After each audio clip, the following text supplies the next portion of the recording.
ከእግዚአብሔር ከአባታችን ከጌታም ከኢየሱስ ክርስቶስ ጸጋና ሰላም ለእናንተ ይሁን። እንደምን አላችሁ? ውድ የአፍላጋ ሕይወት ሚዲያ ተከታታዮቻችን እንደምን ሰነበታችሁ? እንዴት አላችሁ? እግዚአብሔር ይመስገን እኛ ሁላችን ሰላም ነን። እንግዲህ ዛሬ ደግሞ ወደ እናንተ ያው እንደተለመደው በየጊዜው የምናቀርበውን ትምህርት ለማስተላለፍ አዲስ ትምህርት ይዘን መጥተናል። ይህ አዲስ ትምህርት ምንድን ነው የሚለውን በኋላ ስለምናየው እናንተ በደንብ አድርጋችሁ ይህንን ቪዲዮ ሼር፣ ላይክ እና ሰብስክራይብ በማድረግ ለብዙዎች እንድታደርሱ በጌታ ፍቅር አሳስባችኋለሁ። የልደት በዓል እንኳን አደረሳችሁ ብለን ከዚህ በፊት አልፈናል። አሁን ደግሞ ጌታችን ኢየሱስ ክርስቶስ ከተወለደ በኋላ ተገረዘ፣ ከተገረዘ በኋላ ተጠመቀ የሚል ትምህርት በቤተ ክርስቲያናችን አለ። ነገር ግን ዛሬ ወደ እናንተ ይዘን የመጣነው ትምህርት በኢትዮጵያ ቤተ ክርስቲያን የጥምቀት በዓልን አስመልክቶ ነው። እንግዲህ የጥምቀት በዓል በኢትዮጵያ ኦርቶዶክስ ተዋሕዶ ቤተ ክርስቲያን የሚከበር ነው። እንዲሁም ደግሞ በሀገራችን ኢትዮጵያ የዓለም ቅርስ ወይም ደግሞ በዩኔስኮ የተመዘገበ ቅርስ ተደርጎ ያው እንደተመዘገበ እናውቃለን። ነገር ግን ይህን በዓል አስመልክቶ ከመንፈሳዊነቱና ከሀገር ጥቅም አንጻር ያለውን ሁለቱን መንፈሳዊ ጥቅሙን ሀገራዊ ጥቅሙን እያነጻጸርነን እናወራለን። እናንተ ደግሞ እንግዲህ ይህንን ትምህርት በደንብ ተከታተሉ። ሌላው ጌታችን መድኃኒታችን ኢየሱስ ክርስቶስ ተጠምቋል። አዎ ተጠምቋል።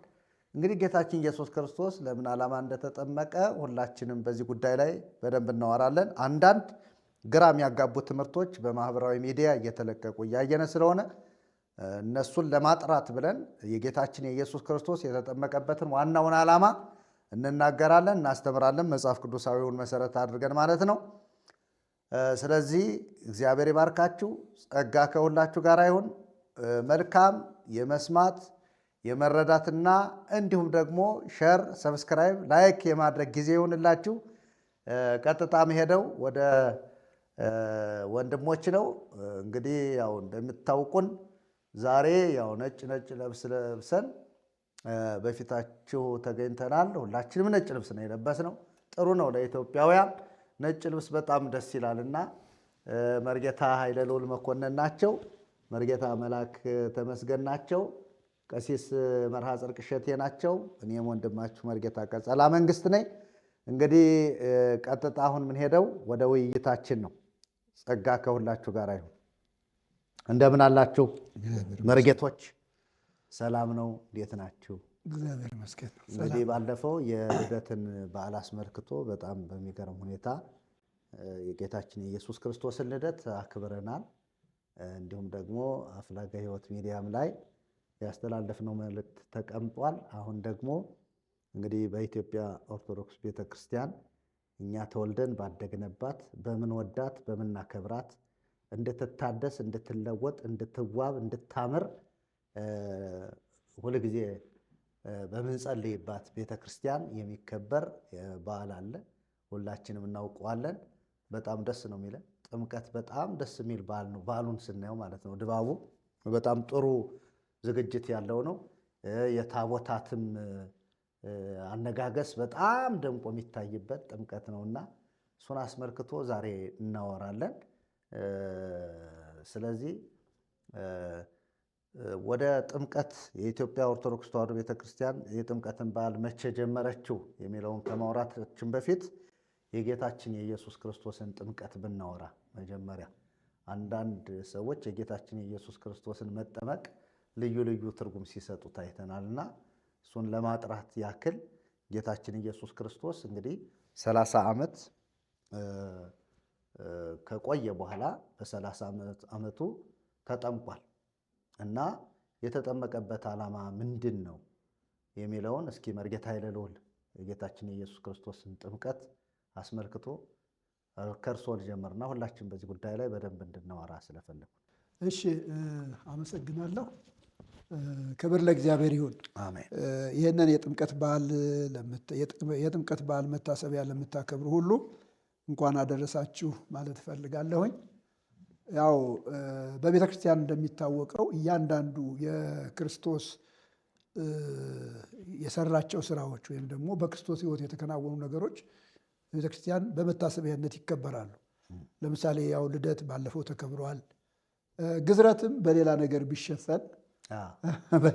ቢሸፈን ትናንትና በ6 ግዝረት ነበር አሉና ግን ያው አርሴማ ወስደዋለች እና በሌላ ነገር ቢሸፈን ግዝረትም ይከበራል። አርሴማ ገብታበታለች።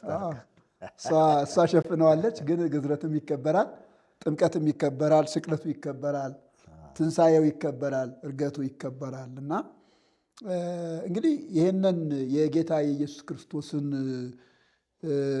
በዓላት ማሰብ በጣም ጥሩ ነው። የሆነ ሰው እንዲማር የተፈለገው ነገር አለ። በተለይ የመጀመሪያ አባቶች ይህንን ሲሰሩ ሰው እንዲማር የተፈለገው ነገር አለ። እነዚህ በዓላት ዝም ብለው የሚያልፉ ሳይሆኑ ሰው ስለ እግዚአብሔር የሚያስብባቸው፣ ስለተደረገለት ነገር የሚያስብባቸው እንዲሆኑ ታስቦ የተሰራ ነው የሚመስለው። በነገራችን ላይ ጥምቀት ዓለም አቀፍም በዓል ነው። እኛ ሀገር ኢትዮጵያ ውስጥ በጣም ጎልቶ ይከበር እንጂ ምስራቃውያን ያከብራሉ። በኋላ ምናልባት ስለ ሀት አብያተ ክርስቲያናት ካነሳን የሚያከብሩ አብያተ ክርስቲያናት እንዳሉ በዚያው ማየት እንችላለን። እና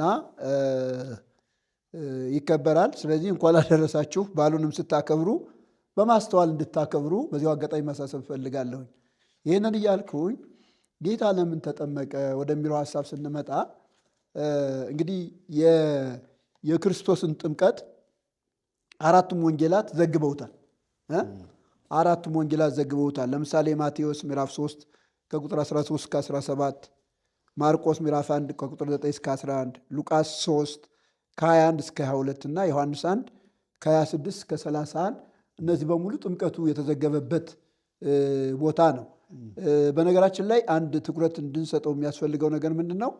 ወንጌላት እንደዚህ በመተባበር የሚዘግቡት ከሆነ ይሹ ዋና ይሹ ነው ማለት ነው፣ ወይም ዋና ሀሳብ ነው፣ ትኩረት አለው ማለት ነው። ትኩረት አለው እና ጌታ ለምንድን ነው የተጠመቀው የሚለውን ነገር ማንሳት አለብን። እንግዲህ ይህንን መረዳት የምንችለው ከመጽሐፉ ነው አይደለ? ከእግዚአብሔር ቃል ነው መረዳት የምንችለው እና ማቴዎስ ላይ ሂደን እናንብ። የመጀመሪያው እሱ ስለሆነ ማለት ነው። ማቴዎስ ምዕራፍ 3 ከቁጥር 13 ጀምሮ እንደዚህ ይላል። ያን ጊዜ ኢየሱስ በዮሐንስ ሊጠመቅ ከገሊላ ወደ ዮርዳኖስ መጣ። ዮሐንስ ግን እኔ በአንተ ልጠመቅ ያስፈልገኛል፣ አንተ ወደ እኔ ትመጣለህን ብሎ ይከለክለው ነበረ። ኢየሱስም መልሶ አሁንስ ፍቀድልኝ፣ እንዲህ ጽድቅን ሁሉ መፈጸም ይገባናልና አለው። ያን ጊዜም ፈቀደለት። ኢየሱስም ከተጠመቀ በኋላ ከውሃ ወጣ። እነሆም ሰማያት ተከፈቱ፣ የእግዚአብሔርን መንፈስ እንደ ርግብ ሲወርድ በእሱም ላይ ሲመጣ አየ። እነሆም ድምፅ ከሰማያት መጥቶ በእርሱ ደስ የሚለኝ የምወደው ልጄ ይህ ነው አለ ይላል። ስለዚህ እንግዲህ መጽሐፉ እንደነገረን ኢየሱስ በዮርዳኖስ ተጠምቋል። ዮሐንስ እያጠመቀ ነበረ በዚህ ጊዜ። ያው መጽሐፍም እንደሚነግረን ዮሐንስ መንገድ ጠራጊ ነው። የመሲሁን መንገድ ለማስተካከል የተጠራ ሰው ነው። እዚህ ክፍል ላይ በነቢዩ በኢሳይያስ የተነገረውን የትንቢት ቃል ጠቅሶ ማቴዎስ አስቀምጧል። በዚያም ወራት ነው የሚለው መጥምቁ ዮሐንስ መንግሥተ ሰማያት ቀርባለችና ንስሐ ግቡ ብሎ በይሁዳ ምድረ በዳ እየሰበከ መጣ። በነቢዩ በኢሳይያስ የጌታን መንገድ አዘጋጁ፣ ጥርጊያውን አቅኑ እያለ በምድረ በዳ የሚጮህ ሰው ድምፅ የተባለለት ነውና ይላል። እና ይሄ ዮሐንስ ምንድን ነው? በነቢዩ በኢሳይያስ በተነገረው የትንቢት ቃል መሰረት ምን እያለ መጣ? መንግሥተ ሰማያት ቀርባለችና ንስሐ ግቡ ብሎ እየሰበከ እያስተማረ መጣ። የዮሐንስን ስብከት የተቀበሉ ሰዎች እየመጡ ይጠመቁ ነበረ። ልክ ለመሲሁ መንግስት ወይም ደግሞ ለሚመጣው ለእግዚአብሔር መንግስት ሰዎችን እያዘጋጀ ነበረ። በትንቢትም እንደዚህ ተብሏል። ዮሐንስ ሲወለድ ምን የሚል ቃል ተናግሮ ነበረ? ይህ ሕፃን የአባቶችን ልብ ወደ ልጆች፣ የልጆችን ልብ ወደ አባቶች ያዘጋጃል፣ የመሲሁን መንገድ ይጠርጋል የሚል ትንቢት ነበረ እና ዮሐንስ ያንን እያደረገ ነበረ። ልክ ዮሐንስ ይህንን ሲሰብክ፣ ይህንን ሲያስተምር ብዙዎች እየመጡ ንስሐ እየገቡ በዮሐንስ ሲጠመቁ ነበር። እንግዲህ በዚህ ጊዜ ኢየሱስ ሊጠመቅ መጣ። ከገሊላ ወደ ዮርዳኖስ ነው የሚለው። ከገሊላ ወደ ዮርዳኖስ ሊጠመቅ መጣ ይላል። ከዚያ ሲመጣ ዮሐንስ ከለከለው። ምን ብሎ? አይ እኔ በአንተ ልጠመቅ ይገባኛል እንጂ እንዴት አንተ በእኔ ትጠመቃለህ አለው። በተለይ የኢየሱስን የመጠመቅ ዓላማ የሚገልጥልን ክፍል እዚህ ጋር አለ። ቁጥር 15 ላይ ምን ይላል? ኢየሱስም መልሶ አሁንስ ፍቀድልኝ፣ እንዲህ ጽድቅን ሁሉ ልንፈጽም ይገባናል አለ። ኢየሱስ የተጠመቀበት ምንድን ነው ዓላማው ከተባለ ጽድቅን ለመፈጸም ነው። ጽድቅን ለመፈጸም ምክንያቱም ሁሉ ሰው እየተጠመቀ ነው። ኢየሱስ ደግሞ የሰው ልጆች ወኪል ነው። የሰው ልጆች ወኪል ነው። ስለዚህ የሰው ልጆች ወኪል ሆኖ መጥቶ እዚህ ምድር ላይ ነበረ። እስከዚህ ድረስ ኢየሱስ እንደተራ ሰው ነው የኖረው። ማንም ሰው አያውቀው። ቤተሰቦቹን እያገለገለ ነው የኖረው። ልደቱ ላይ ታምራት ቢሆንም ቢሰደድም ሰዎች መጥተው ለኢየሱስ ቢሰግዱም ኢየሱስ ግን አሁን ተወልጃለሁ፣ አሁን ይህን ነገር ማድረግ አለብኝ ብሎ አላለም። ቀስ ብሎ ያው መጽሐፍም እንደሚለው በበህቅ ሊቀ ይላል አይደለም? በበህቅ ሊቀ በ30 ክረምት በዮርዳኖስ ተጠምቀ ነው። በጥቂት ነው ያደገው እና 30 ዘመን ሲሞላው ነው በዮርዳኖስ የተጠመቀው። በነገራችን ላይ ይሄ ባህልም ነው። ለምሳሌ በእስራኤል አውድ ወይም ደግሞ በእስራኤል ባህል አንድ ሰው ወደ አገልግሎት የሚመጣው ከ30 ዓመት በኋላ ነው። እስከ 30 ዓመት ድረስ ወደ አገልግሎት አይመጣም። የፈለገው ቢሆን ካህን ቢሆን ምን ቢሆን እስከ 30 ዓመት ወደ አገልግሎት አይመጣም እና 30 ዓመት ሲሞላው ነው ወደ አገልግሎት የመጣው እና ይህንን ሁሉ ጠብቆ ነው የመጣው። እንደው በዚሁ አጋጣሚ መማርም ያስፈልጋል። አሁን በኢትዮጵያ ቤተክርስቲያን አንዳንድ ጊዜ ከሰውነት ውጭ ሰዎችን ያደርጓቸዋል። ከሰውነት ውጭ ማለት አንድ ሰው ዕለቱን ተወልዶ ዕለቱን አድዋ ብሎ ቀደሰ ይሉናል አይደለ? አንድ ሰው በተወለደ በ3 ቀን እንደዚህ ያደረገ ይላሉ። ግን ይኸውላችሁ ሁልጊዜ መታሰብ ያለበት እግዚአብሔር የስርዓት አምላክ እና ስርዓት ጠብቆ ነው የሚሰራው። ራሱ አምላክ መጥቶ በአንድ ቀን ተወልጄ በአንድ ቀን አድጌ በአንድ ቀን ሙቼ ተሰቅዬ ልፈጽም አላለም። በስርዓት ነው ያደገው። በስርዓት ኢቭን ለአገልግሎት እንኳ ከእግዚአብሔር የተሰጠውን ትእዛዝ አክብሮ 30 ዓመት እስከሚሆነው ድረስ ጠብቆ በ30 ዓመቱ ነው መጥቶ የተጠመቀው እና ዋናው ሐሳብ ግን ምንድን ነው? ይሄንን ያደረገው ጽድቁን ሁሉ ለመፈጸም ነው። ስለዚህ ወንጌላት ይህንን አጠንክረው ይነግሩናል። እዚህ ጋር እንዲህ ይህን ብቻ ሐሳብ ብቻ ተናግሬ እንዳላበቃ የተወሰኑ ነገሮችን ላንሳ። ጽድቅን መፈጸም ምንድን ነው? ይኸውላችሁ ኢየሱስ እስከሚጠመቅ ድረስ ቅድም እንዳልኩትኝ ኢየሱስ እንደማናቸውም ሰው ነው የነበረው። ግን ኢየሱስ ሲጠመቅ ወይም ደግሞ ወደዚህ ወደ መጠመቅ ቦታ ሲመጣ የሆነ ነገር አለ፣ የተከናወነ ነገር አለ። አንደኛ ሰማይ ተከፈተ አይደለ? ሰማይ ተከፈተና ምን መጣ? ድምፅ መጣ። ምን የሚል ድምፅ? የምወደው ልጅ እርሱ ነው፣ እርሱን ስሙት የሚለው ቃል ተፈጸመ ማለት ነው። የምወደው ልጅ እርሱ ነው፣ እሱ ምን በሉ ስሙት። ይሄ ከሰማይ የመጣ ድምፅ ነው። እስከዚህ ድረስ አልመጣም። እስከዚህ ድረስ እግዚአብሔር ወርዶ ለኢየሱስ አልተናገረም። ጥምቀት ላይ ነው ይሄ ነገር የሆነው። እንደገና ይሄም ብቻ አይደለም፣ መንፈስ ቅዱስም እንደ ርግብ አካል ሰርቶ መጥቶ ይላል ሉቃስ። እንደ ርግብ አካል ሰርቶ ነው የሚለው፣ ይሄኛው በርግብ አምሳል ይላል እና መንፈስ ቅዱስም እንደ ርግብ አካል ሰርቶ መጥቶ ያረፈው ጥምቀቱ ጋር ነው እና ጥምቀቱ ጋር በጣም ትልቅ ነገር ነው የተከናወነው። ይሄ የእግዚአብሔር መገለጥ ነው። ለምሳሌ ይህንን ጥምቀቱን አንዳንድ እንትኖች ቴዎፋኒ ይሉታል፣ ወይም መገለጥ ማለት ነው። መገለጥ እግዚአብሔር የተገለጠበት ይኸውላችሁ፣ አብ ወልድ መንፈስ ቅዱስ የተገለጠ የት ነው ከተባለ ጥምቀት ላይ ነው አይደለ? ጥምቀት ላይ ነው። ስለዚህ የእግዚአብሔር ሶስትነት ራሱ የእግዚአብሔር ማንነት የተገለጠ የት ጋር ነው ከተባለ ጥምቀት ላይ ነው። ስለዚህ ኢየሱስ ይህንን ማድረግ ነበረበት። የእግዚአብሔርን ሶስትነት፣ የእግዚአብሔርን አምላክነት፣ የእሱን ማንነት ለማሳየት የግድ ዮርዳኖስ ጋር ሄዶ መጠመቅ ነበረበት። ይሄ በጣም ትልቅ ነገር ነው። በጣም ትልቅ ነገር ነው። በተለይ ትኩረት ሊሰጠው የሚገባ ነገር ነው። አንዳንድ ጊዜ የቤተክርስቲያን ትምህርት ስናይ ቤተክርስቲያን ኢየሱስ የተጠመቀው ውሃ ለመቀደስ ነው ይላል አይደለ? ውሃ ለመቀደስ ነው፣ ጥምቀትን ለማክበር ነው፣ እንደዚህ ነገሮችን ይናገራሉ። ለአርያ ለምሳሌ ለቤዛነት ነው እንደዚህ ይላሉ። ግን የሚገርመው ነገር ትልቁ ነገር እዚህ ጋር እግዚአብሔር መለኮታዊ ክብሩን ነው የገለጠው። ክንውኖች እዚህ ጋር የተከናወኑ ነገሮች ኢየሱስ የተጠመቀበትን ዋና ነገር ያሳዩናል ማለት ነው። እዚህ ጋር የተከናወኑ ነገሮች እንግዲህ እስካሁን ድረስ ስለ መለኮት አናውቅም ነበር። ስለ አብ ስለ ወልድ አይታወቅም ነበር አይደለ? ስለ እግዚአብሔር አይታወቅም ነበረ። ምንም እንኳ በብሉይ ኪዳን የእግዚአብሔርን ማንነት የሚገልጡ አንዳንድ ትምህርቶች እንኳ ቢኖሩ የእግዚአብሔር ማንነት በሙላት የተገለጠ የት ነው ከተባለ በአካል 3 እንደሆነ ዮርዳኖስ ላይ ነው። ስለዚህ 3ቱም አካላት ወርደው በዚህ ተባብረዋል ማለት ነው። አንደኛው ሐሳብ ይሄ ነው። ምናልባት ከዚህ ጋር ተያይዞ ትንቢትም ነበረ።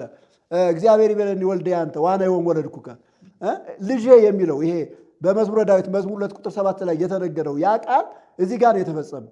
የትንቢት ቃል መፈጸም ነበረበት። የትንቢቱን ቃል ለመፈጸም ነው እግዚአብሔር ልክ ወልድ እዚህ ምድር ላይ ተወልዶ ሲመጣ አብ ተገልጦ ምን አለ? የምወደው ልጄ ይህ ነው፣ ይሄን ምን ወልታለ ስሙት አለ። ይሄን ብቻ አይደለም። እንደገና ኢሳይያስ ምዕራፍ 42 ቁጥር 1 ላይ ደግሞ ነፍሴ የተደሰተችበት መንፈሴ ያረፈበት ምርጤ ብሎ እግዚአብሔር የተናገረው የትንቢት ቃል ነበረ። ያ የትንቢት ቃልም እዚህ ጋር የተፈጸመው። ስለዚህ ይሄ የነቢያት የትንቢት ቃል ራሱ የተፈጸመበት ነው ማለት እንችላለን። ሌላ ሁለተኛው እዚህ ጋር ላነሳው የምፈልገው ነገር ምንድን ነው ካላችሁኝ፣ መሲሁ በግልጥ አገልግሎቱን የጀመረበት ነው። እስከዚህ ድረስ ቅድም ለማውራት እንደሞከርኩትኝ ኢየሱስ ዝም ብሎ እንደ ማንኛውም ሰው ነው የኖረው። ምንም እንኳ የተለየ ነገር ቢኖር፣ አንዳንድ ጊዜ አልፎ አልፎ የሚታዩ ነገሮች እንኳ ቢኖሩ በሙላት አገልግሎቱን የጀመረ በሙላት አገልግሎቱን ያሳየበት ጊዜ የለም። ከተጠመቀ በኋላ ግን አገልግሎቱን በሙላት ያሳየበት ነው። ዮሐንስ ወንጌል ምዕራፍ 1 ላይ ያለው ሐሳብ ይህንን በደንብ በግልጽ ያሳያል። መሲሁ በግልጽ አገልግሎቱን የጀመረበት ወይም ደግሞ ማንነቱን የገለጠበት፣ ማንነቱን ገልጦ ወደ አገልግሎቱ ወደ መጣበት ዓላማ ወደ ምሽኑ የገባበት ነው እና ዮሐንስ ምን ይላል መሰላችሁ?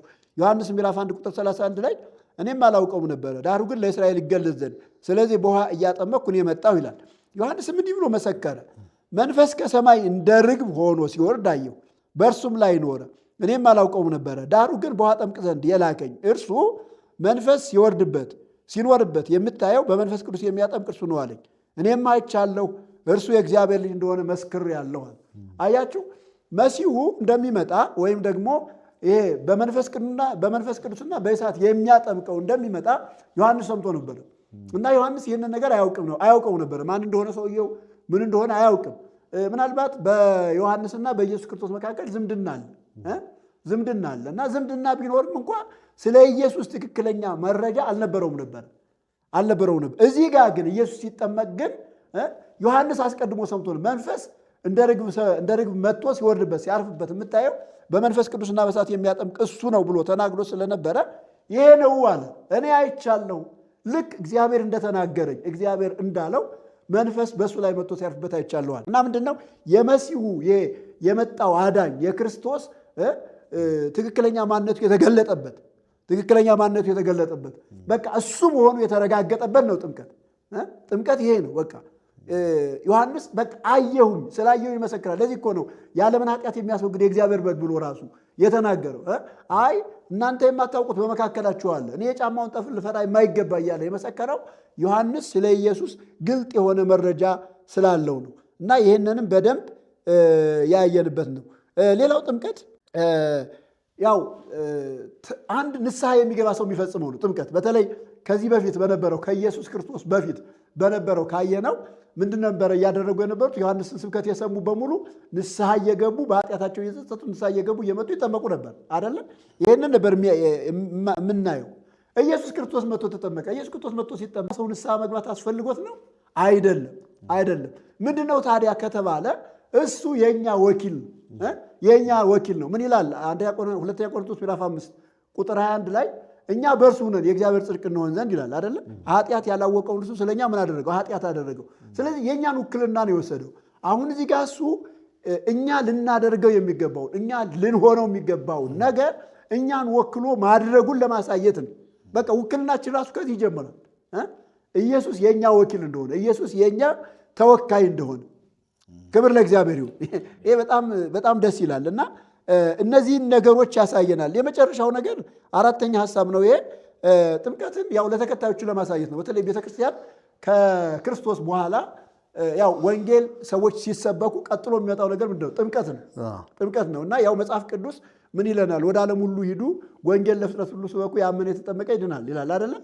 ይሄ ቃል አለ። እንደገና ደግሞ የማቴዎስ ወንጌል ምዕራፍ 28 ቁጥር 18 ጀምሮ ስልጣን በሰማይ እና በምድር ሁሉ ተሰጠኝ፣ እንግዲህ ሂዱና አሕዛብን ሁሉ በአብ በወልድ በመንፈስ ቅዱስም እያጠመቃችኋቸው ያዘዝኋችሁ ሁሉ እንዲጠብቁ እያስተማራችኋቸው ደቀ መዛሙርት ያድርጓቸው ነው የሚለው። ስለዚህ ተከታዮቹ ራሱ ይህንን ፈለግ እንዲከተሉ ለማድረግ ነው። ምክንያቱም ልክ ክርስቶስ ከተጠመቀ በኋላ ቤተክርስቲያን ይህንን ጥምቀትን አንድ የቤተክርስቲያን ስርዓት አድርጋ ነው ያዘችው እና እያንዳንዱ አማኝ ወደ ክርስቶስ ሲመጣ ወንጌልን ሲቀበል በክርስቶስ ሲያምን ምን ይሆናል ከተባለ ይጠመቃል። ስለዚህ ቢያንስ እኔ 4 ነገሮችን አንስቻለሁ። የመጀመሪያው ነገር ጽድቅን ለመፈጸም ነው። ኢየሱስ የተጠመቀው ጽድቅን ለመፈጸም ነው። ሁለተኛው የነቢያትን ትንቢት ለመፈጸም ነው። ሶስተኛው አገልግሎቱን በግልጥ መጀመሩን የመሲሁ አገልግሎት ይሄ የተጠበቀው የብሉይ ኪዳን አገልግሎት በግልጥ መጀመሩን ለማሳየት ነው። አራተኛ ደረጃ እኛን መወከሉ ወይም የኛ ወኪል መሆኑን እሱ ምንም እንኳ ከኃጢአት ንስሐ መግባት ባይጠበቅበትም ነገር ግን ስለኛ እኛን ወክሎ እንደተጠመቀ ይህንን ያሳያል። የመጨረሻው ደግሞ ለተከታዮች ምሳሌ ለመሆን ነው እና እኔ በጠናሁት መሰረት ይህንን ብያለሁ። እናንተ ደግሞ ቀጥሉበት። አመሰግናለሁ። በጣም ጥሩ ማብራሪያ ነው። እግዚአብሔር ይባርከዎት መርጌታ ኃይለ ልዑል። ጌታችን መድኃኒታችን ኢየሱስ ክርስቶስ ተወለደ፣ ያው ተገረዘ። በነገራችን ላይ ልደቱና ግዝረቱን ሉቃስ እዛው በተከታታይ ነው ጽሑፉን ያሰፈረልን። እንግዲህ ቀን ቆጥሮ ያንን ልደቱንና ጥምቀቱን አቀራርቦ ግዝረቱን አቀራርቦ በቀኖች እንዴት እንደተመሰረተ ግን በደንብ ሌላ ጊዜ እናየዋለን። ነገር ግን ጥምቀት ሲነሳ የመጀመሪያው ጌታችን ኢየሱስ ክርስቶስን አንስተናል። ከጌታችን ከኢየሱስ ክርስቶስ ጥምቀት መጠመቅ በፊት ግን ዮሐንስ ለንስሐ ሰዎችን ያጠምቅ ነበረ። ይህንን ምንም መጽሐፍ ቅዱሳችን ስለሚነግረን የዮሐንስ ጥምቀት ለንስሐ ነው የሚለው። ነገር ግን የጌታችን የኢየሱስ ክርስቶስ ጥምቀት ደግሞ ጽድቅን ለመፈጸም ነው እና ጽድቅን ለመፈጸም ስንል ብዙ ጊዜ እዛ ላይ ጽድቅ ተፈጸመ ብለው የሚያስቡ ሰዎች አሉ። ለምሳሌ ማያትን ሊቀድስ ይላል። ከመይቀድስ ማያተ ከመይቀደስ ነው ከመይቀድስ ማያተ ነው። ከመይቀድስ ማያተ ስቡህን ይውቱ የሚለው ላይ ውሆችን ሊቀድስ ተጠመቀ ይላል። እነዚህ ውሆች ሲቀደሱ ምን ይሆናሉ ማለት ነው? የመዳኛ መንገድ ይሆናሉ የሚሉ አመለካከቶች፣ ትምህርቶች አሉ በቤተክርስቲያን ላይ። አንዳንድ ሰዎች ሰሞኑን እንዲሁም በዚህ ጉዳይ መግለጫ እየሰጡ እና ጌታችን ኢየሱስ ክርስቶስ ግን ጽድቅን ልፈጽም ፍቀድልኝ ሲለው ወዲያው ተጠመቀ። መንፈስ ቅዱስ በርግብ አካል ተገለጠ። ከዛ ከሰማይ ድምፅ መጣ፣ የምወደው ልጅ አለ። ሉቃስ ደግሞ የምወድህ ልጅ ይላል።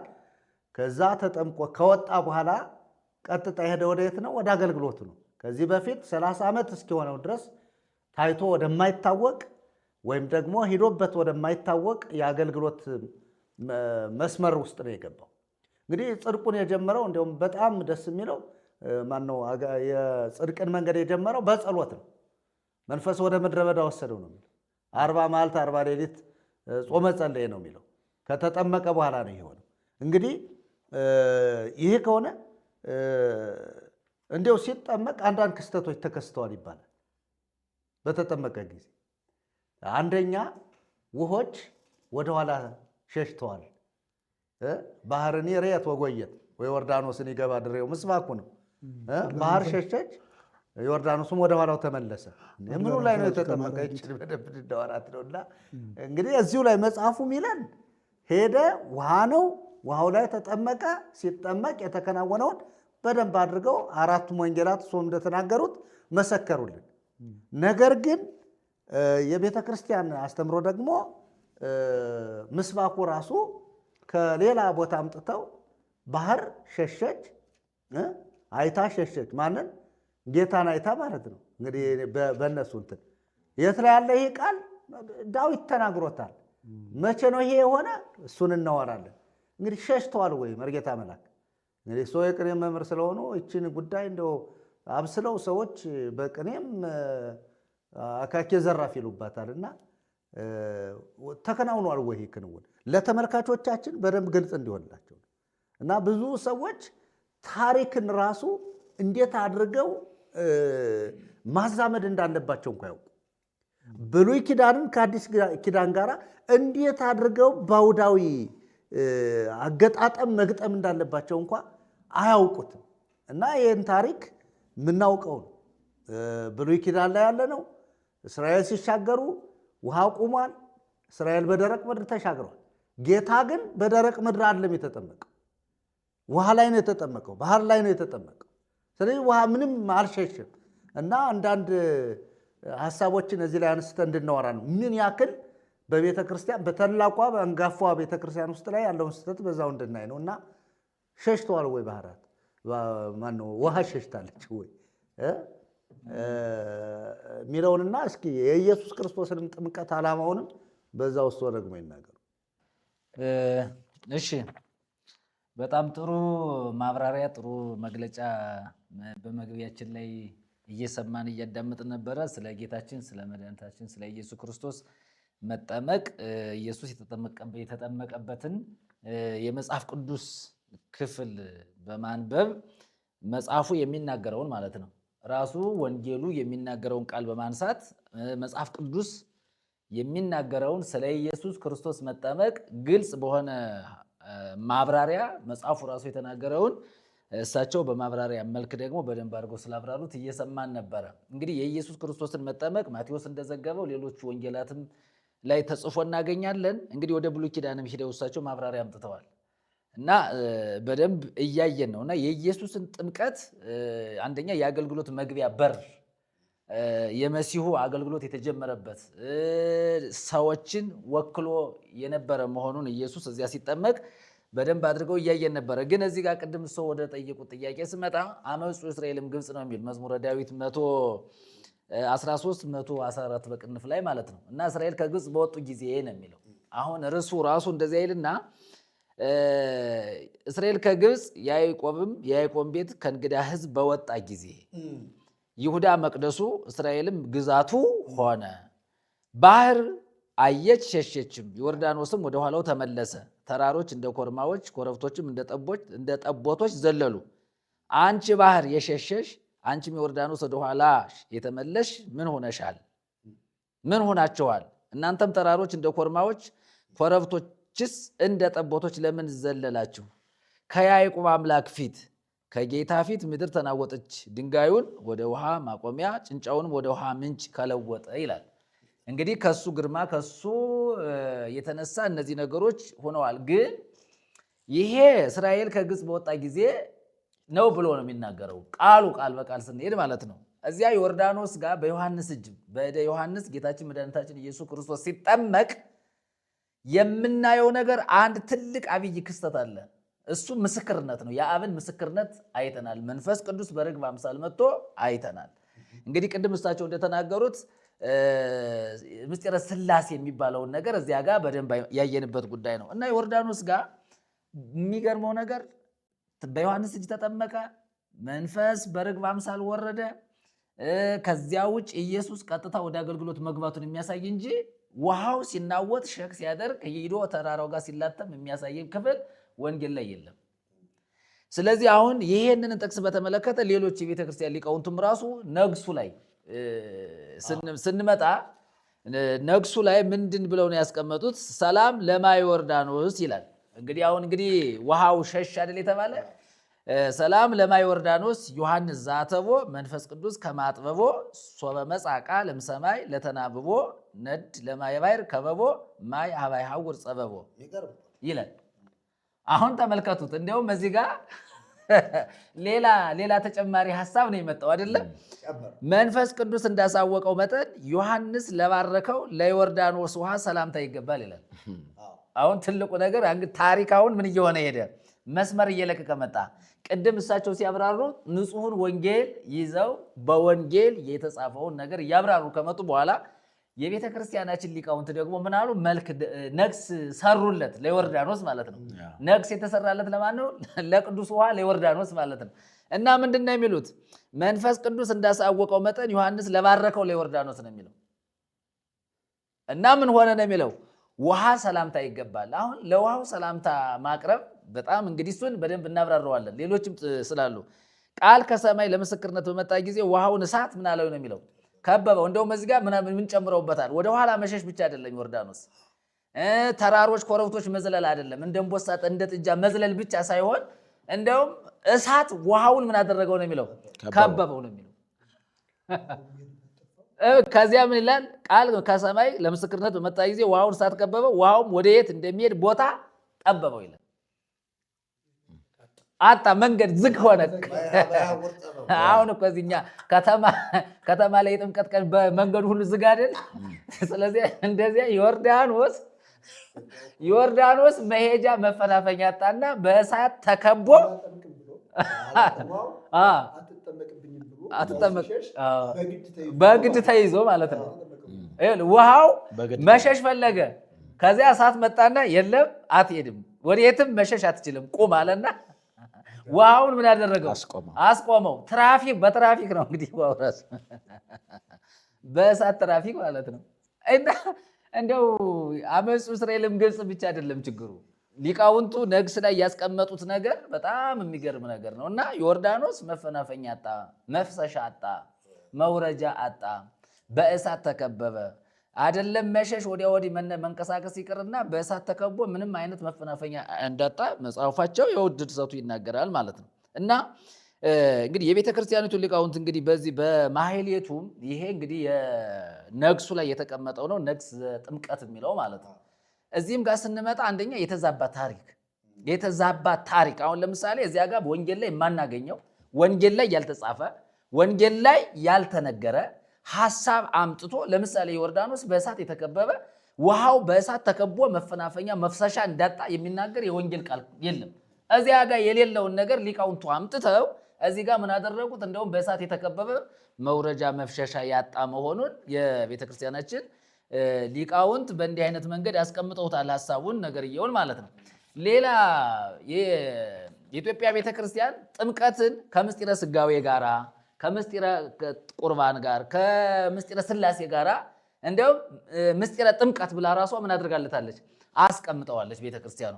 ለምንድን ነው ያስቀመጠችው ብለን በምንጠይቅበት ጊዜ እንደ ቤተክርስቲያን አስተምሮ በራሱ አስተምሮ ያለውን ትምህርት በምንመለከትበት ጊዜ ጥምቀት ከምስጢረ ቁርባን ጋር፣ ጥምቀት ከምስጢረ ስጋዌ ጋር፣ ጥምቀት ከምስጢረ ስላሴ ጋር፣ ጥምቀት በራሱ ምን አይነት ፋይዳ እንዳለው በዝርዝር አስቀምጣለች ቤተክርስቲያን።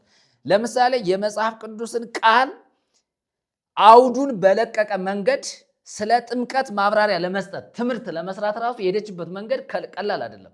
የሄደችበት መንገድ ለምሳሌ ይህንን ትምህርት ራሱ በኢትዮጵያ ቤተክርስቲያን ምስጢረ ጥምቀትና ምስጢረ ቁርባንን ለመዳን አስፈላጊ ሆነው የሚቀርቡ ምስጢራት ናቸው። ለምሳሌ ምስጢረ ስጋዌ ከምስጢረ ስላሴና ከምስጢረ ትንሣኤ ሙታን ጋር ራሱ አይማደ ምስጢር ተብለው ከሚጠሩት ነገር ጋር መተሳሰሩ በራሱ ማለት ነው።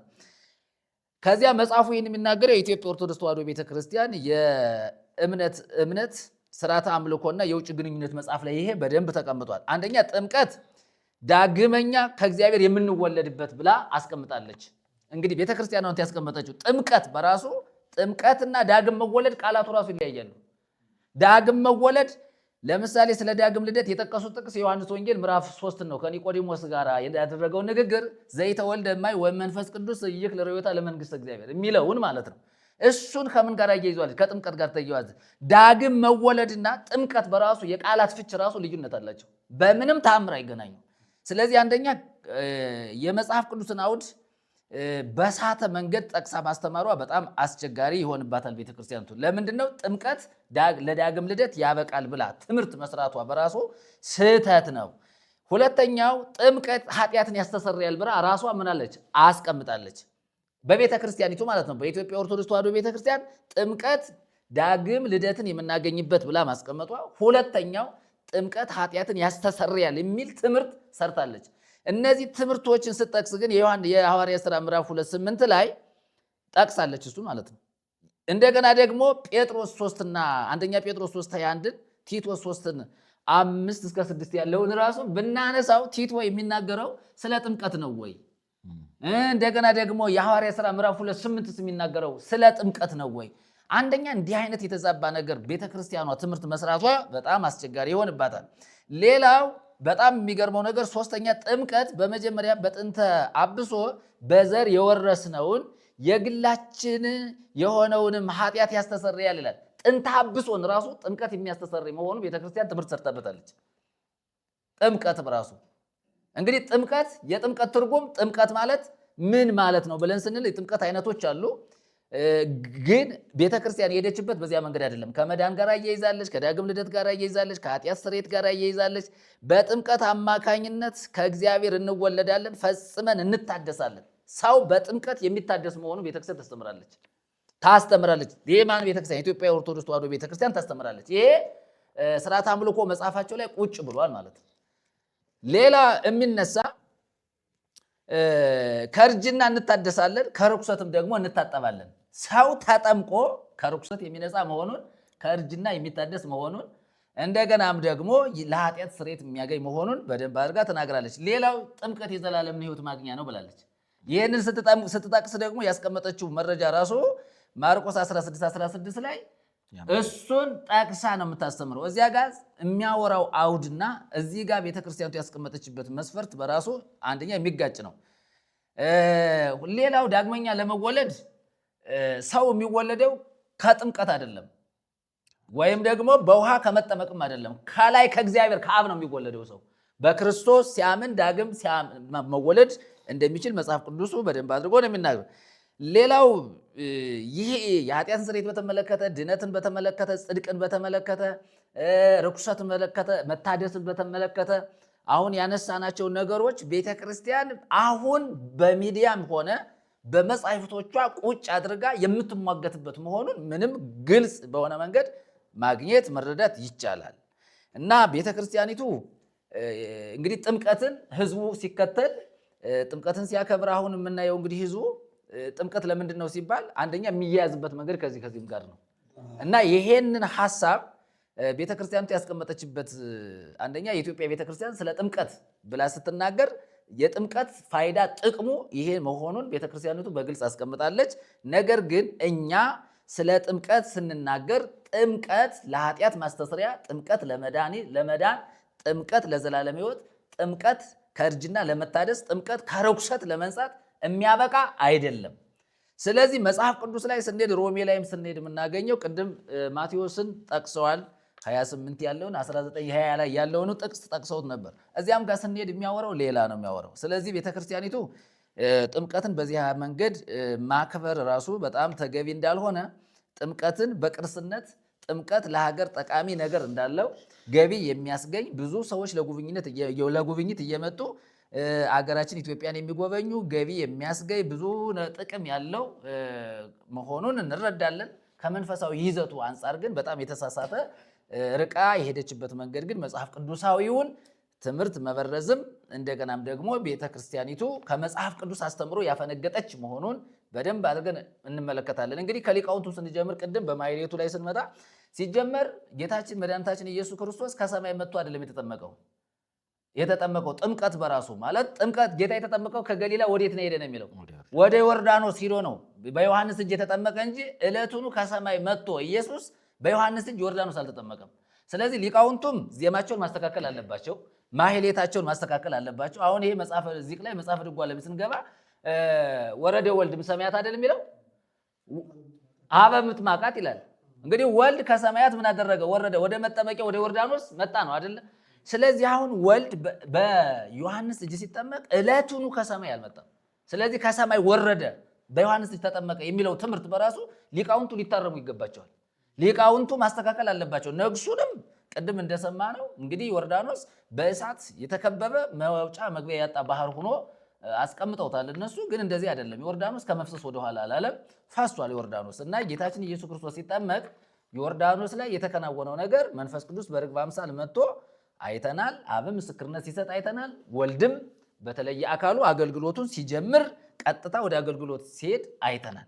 ከዚህ ውጭ ግን እውን ከሆነው ከመጽሐፍ ቅዱስ አስተምሮ ውጭ የሆነ ትምህርት ግን አሁንም ሊዳኝ፣ ሊፈተሽ፣ ሊስተካከል፣ ሊታረም ይገባል። ይህንን ስንል የኢትዮጵያ ቤተክርስቲያን ሊቃውንቱም ቆም ብለው የሚያዜሙትን የሚጮሁትን ዚቃቸውን፣ ነግሳቸውን፣ ስርዓት አምልኮ ላይ ያለው የውጭ ግንኙነት መጽሐፍ ላይ ያለው ትምህርት በራሱ ቤተክርስቲያኒቱ በደንብ አድርጋ ማስተካከል አለባት። ይህንን እንደ ጥያቄም እናቀርባለን ማለት ነው። ስለዚህ ጥምቀት ለአሁኑ በዚህ እንጀምርና ሌላውን እንቀጥላለን። እሺ፣ እግዚአብሔር ይባረክ። ጌታ መላክ እግዚአብሔር ይባርከው። እንግዲህ ቅድም ያነሳነው ሀሳብ ጌታችን ኢየሱስ ክርስቶስ በተጠመቀ ጊዜ ወደ ጥምቀቱ ሲመጣ ውሃ ሸሽታለች። እንዲሁም ዮርዳኖስ የሚባለው ወንዝ ወደኋላ ተመልሷል ነው የሚለው፣ ግን የለም፣ ውሸት ነው። በአራት ነጥብ ውሸት ነው። መጽሐፉን ልነግራችሁ እችላለሁ። ሉቃስ ወንጌል ምዕራፍ 3 ያለው እንደዚህ ነው የሚለው። ቅድም መርጌታ ደሉል ያኛውን ስላብራሩት ማለት ነው። ሕዝቡም ሁሉ ከተጠመቁ በኋላ ኢየሱስ ደግሞ ተጠመቀ። ሲጸልይም ሰማይ ተከፈተ፣ መንፈስ ቅዱስም በአካል መልክ እንደ ርግብ በእርሱ ላይ ወረደ። የምወድህ ልጅ አንተ ነህ፣ በአንተ ደስ ይለኛል የሚል ድምፅ ከሰማይ መጣ። በቃ ተጠመቀ። ምን ላይ? ዮርዳኖስ ወንዝ። በቃ ተጠመቀ። ሲጠመቅ ጸለየ። ሲጸልይ መንፈስ ቅዱስ በርግብ አካል ወረደ። ከዛ ድምፅ ደግሞ በአንተ ደስ የሚለኝ የምወድህ ልጄ አንተ ነህ ብሎ መሰከረ። አሁን ቅድም እንደተባለው ሥላሴነት የተገለጠበት አንዱ ሥላሴነት የተገለጠበት ነው። ወልድ በተለየ አካሉ ሥጋ ለብሶ በመምጣቱ ወይም ሰው ሆኖ በመምጣቱ ልክ እኛን ቅድም መርጌታ ይልሉ እንዳሉት የእኛ ወኪል ሆኖ የእኛን ስራ ሊሰራ የእኛን ጽድቅ እውን ሊያደርግልን የመጀመሪያውን የአገልግሎት ስራ ሊጀምር በጥምቀት ነው። ቅድም እንደተባለው ልክ 30 ዓመት ስለሞላው አገልግሎቱን መጀመር ስላለበት ማለት ነው። ቶሎ ብሎ አድጎ እንደነንተና ስንዴ ዛሬ ዘርቶ ዛሬ አብቅሎ መስዋዕት አድርጎ አቀረበ የሚባል ተረት እንደሱ አይነት ነገር እና ደግሞ ተነስቶ በተወለደ በሶስተኛው ቀን አሐዱ አብ ቅዱስ፣ አሐዱ ወልድ ቅዱስ፣ አሐዱ መንፈስ ቅዱስ ብሎ አዜመ እንደሚባለው እንደ ተክለ ሃይማኖትም አይደለም። ጌታችን ኢየሱስ ክርስቶስ እሱን ማድረግ ይችላል። ቶሎ ብሎ አድጎ ቶሎ ብሎ ምንም ስቃይ ሳይሰቃይ ስራውን ጨርሶ መሄድ ይችላል። ግን የለም በበህቅ ልህቅ ዘይት የዘዝ ለአዝማዲሁ በ30 ክረምት በዮርዳኖስ ተጠመቀ። መሆን ያለበት እንደሱ ዘመዶቹን እያገለገለ እየታዘዘ ቀስ በቀስ አደገ። ከዛ በ30 ክረምት ዓመቱ ወይም እድሜው 30 ሲሞላው በዮርዳኖስ ተጠመቀ ይላል እንጂ ዮርዳኖስ ወደኋላ ተመለሰች። ያለበለዚያማ እኮ ከባድ እኮ ነው። አሁን ይህንን ምን ብለው ትንታኔ እንደሚሰጡ እናውቃለን። እሳት እኮ እሱ ነው። ምንድነው?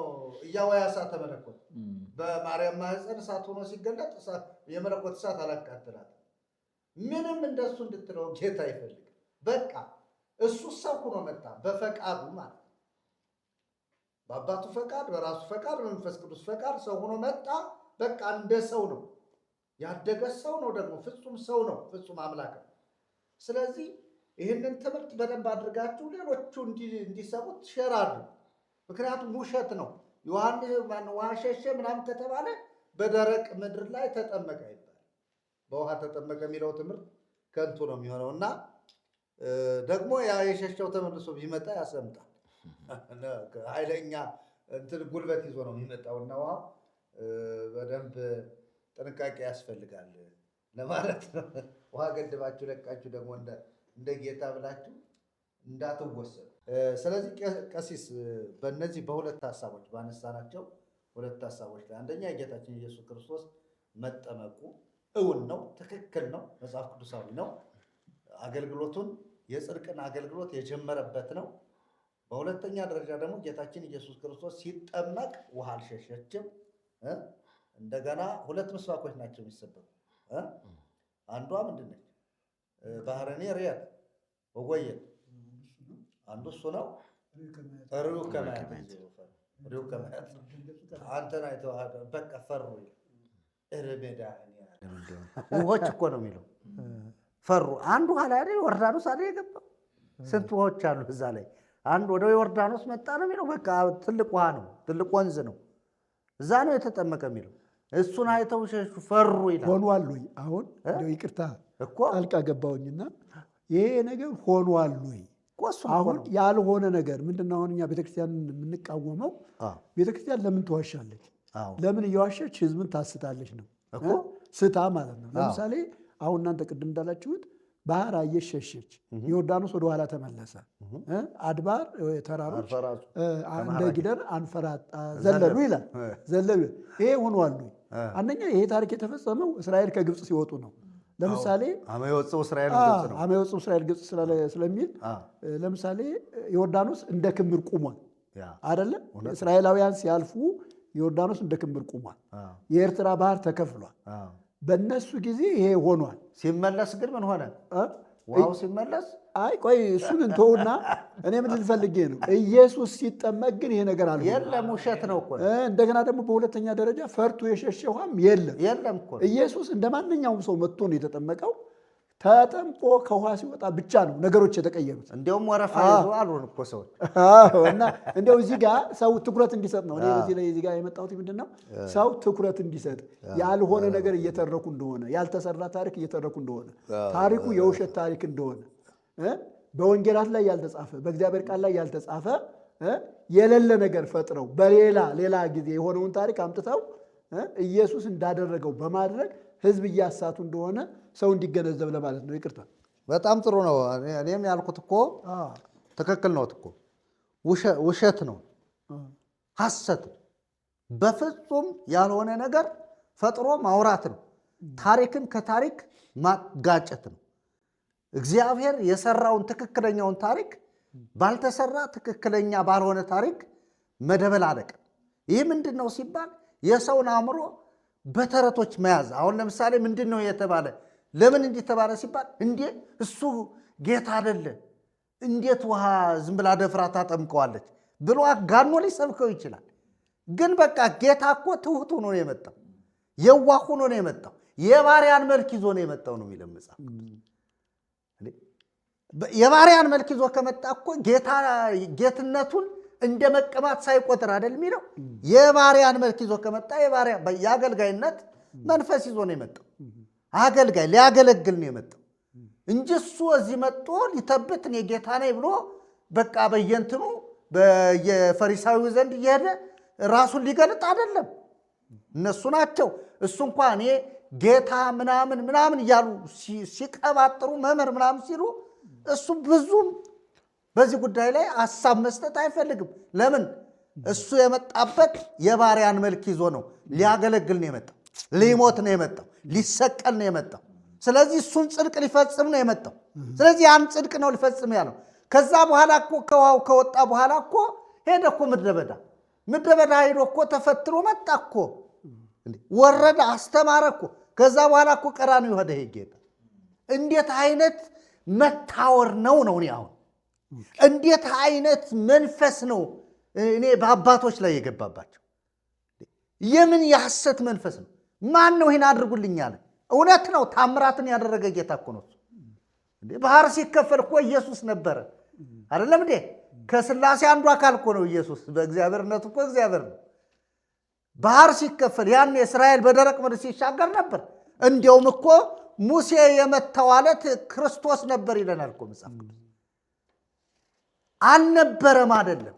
አሁን ግን ሰው ሆኖ ሲመጣ ያንን ማንነቱን ሊገልጥ አይደለም፣ በሰውነቱ ሊሞት ነው። በስጋ ተወለደ፣ በስጋ ሞተ፣ በስጋው በመንፈስ ቅዱስ አማካይነት ምንም ይሄ ግልጽ እኮ ነው። በስጋ ሞተ፣ በስጋ ተወለደ። ወተወልደ በስጋ ሰብ አይደል? ምን ነው ሞተ በስጋ ወሐየወ በመንፈስ። ምንም ቀላል እኮ ቀለል ያለ አማርኛ ሲነገረው ማይሰማ ህዝብ ሳክብደው ተብትበው ሲጭኑበት እልል ይላል። እና ሊቃውንቱ ናቸው የዚህ ሁሉ ተጠያቂዎችና የለም ይህ ታሪክ የሸሸች ወንዝም የለች ውሃም የለችም። እንዴ የፈራ ወንዝም የለም። ሪው ከማያት ወፈሩ ደንገቱ ከላይ ተማያት። ዝም ብሎ ዜማው ስላማረ እኮ ዜማው ድርሰቱ ጥሩ ስለሆነለት በቃ ያንቆረቁረዋል። አንድ ሰደደ ኩላ ዲያቆን እዛ በኋላ ዲያቆን ትላለች እዛ ወለተ እና የለም እንደሱ አይነት ነገር። ቄስ ይጨምሩና ወደ የሚቀጥለው ጥያቄ ልሄድ ነው። እሺ፣ ክብር ሁሉ ለእግዚአብሔር ይሁን። አሜን። ጊዜውን ጌታ መንፈስ ቅዱስ ይክበርበት። አሜን። በያዝነው ርዕስ በዓለ ጥምቀት በኢትዮጵያ በስፋት በልዩ ሴሪሞኒ ይከበራል። ይህ በዓል ታዲያ መንፈሳዊ ይዘቱና ጠቀሜታው ለሀገር የሚሰጠውን ነገር ለይቶ ማወቅ መረዳት ያስፈልጋል። እንደ መንፈሳዊ የሆነውን ነገር ከመንፈሳዊ ነገር ጋር አስተያየትን፣ እንደ ሀገር ጥቅም ደግሞ ለሀገር የሚሰጠውን ጠቀሜታ ለይቶ መረዳት አስፈላጊ ነው። እንደተባለው ከጌታ ከኢየሱስ ክርስቶስ መጠመቅ አስቀድሞ ዮሐንስ በምድረ በዳ የጮኸ በመጣ ጊዜ ሰዎች ወደ ዮሐንስ ሄደው የንስሐ ጥምቀት ይጠመቁ ነበር። ያን የንስሐ ጥምቀት በሚጠመቁበት ሰዓት ጌታችን መድኃኒታችን ኢየሱስ ክርስቶስ ከገሊላ ወደ ዮርዳኖስ መጥቶ በዮሐንስ ዘንድ እንደተጠመቀ አራቱም ወንጌላት የየራሳቸውን ዘይቤያዊ ማነጋገር አስቀምጠዋል። የተጠመቀበትን ዓላማ ጌታ ኢየሱስ ክርስቶስ ተጠምቋል። የተጠመቀበት ዓላማ አለው። መጠመቅ ያስፈለገበትንም ነገር ደግሞ በማቴዎስ ወንጌል ቅድም መርጌታ ኃይለ ልዑል እንዳሉት ተነጋግሯል። ምክንያቱም እኔ ካንተ ልጠመቅ ይገባኛል በሚልበት ሰዓት የሰጠው ምላሽ አለ። ለምን መጠመቅ እንዳስፈለገው፣ ለምን እንደተጠመቀ እዛ ጋር በግልጽ አስቀምጧል። ይህንን የተቀመጠውን እውነት ግን ሌላ ስርዓትና ሌላ ዓላማ በመስጠት ሌላ ስያሜ በመስጠት ሌላ ድርሰት በመድረስ መንፈሳዊ ለማድረግ የሚካሄደው ስርዓት ወይም ደግሞ ተግባር ፈጽሞ ስህተት መሆኑን አድማጮችን፣ ተመልካቾችን በዓሉንም የሚመለከታቸው ሰዎች ሊረዱት ያስፈልጋል። ለምንድን ነው በዓሉ የሚከበረው? መከበር ያለበት መከበር ካለበትስ ለምንድን ነው የሚከበረው? ለምን ዓላማ?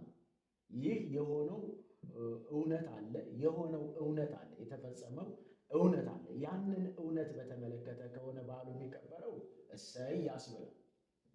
ከዛ ውጭ የሆነው ግን ሰዎችን ከእግዚአብሔር ሐሳብና ፈቃድ የሚያወጣ በመሆኑ ምን ያስፈልጋል ብለን ሐሳብ እንድንሰጥ እንዲህ እንድንወያይበት ያደረገን ነገር ምንድን ነው ስንባል አሁን የተባለው የሌላውን ታሪክ አምጥቶ ለዚህ የመስጠቱ ጉዳይ ታድሶ ያስፈልገዋል። ለምን ስንል ተፋልሶ አለው። ያኛው ታሪክ የሚያወራው ርዕዮ ከማያት የሚለው ራሱን የቻለ ታሪክ አለው። የታሪኩ ባለቤቶችም አሉ። የታሪኩ ባለቤቶችም ታሪክ ሰሪውም እግዚአብሔር አለ። ስለዚህ ያንን ታሪክ አምጥቶ ግን ለጌታ ለኢየሱስ ክርስቶስ መስጠት ተገቢ አይደለም፣ ታድሶ ያስፈልጋል፣ ይህ የቤተ ክርስቲያን አስተምህሮ አይደለም የሚለውን እንድናሰምርበት ያደርገናል። ቤተ ክርስቲያኒቱ የያዘችው ምንድን ነው ታዲያ ስንል ሌላ ተረትን ሌላ ታሪክን በመፍጠር እውነተኛ የሆነው የተፈጸመው ታሪክ እንዳይነገር የሚያደርግ ነው። ያንንም የሚሸፍን ነው። ከዚህ አንጻር የጌታ የኢየሱስ ክርስቶስ መጠመቅ ጽድቅን ለመፈጸም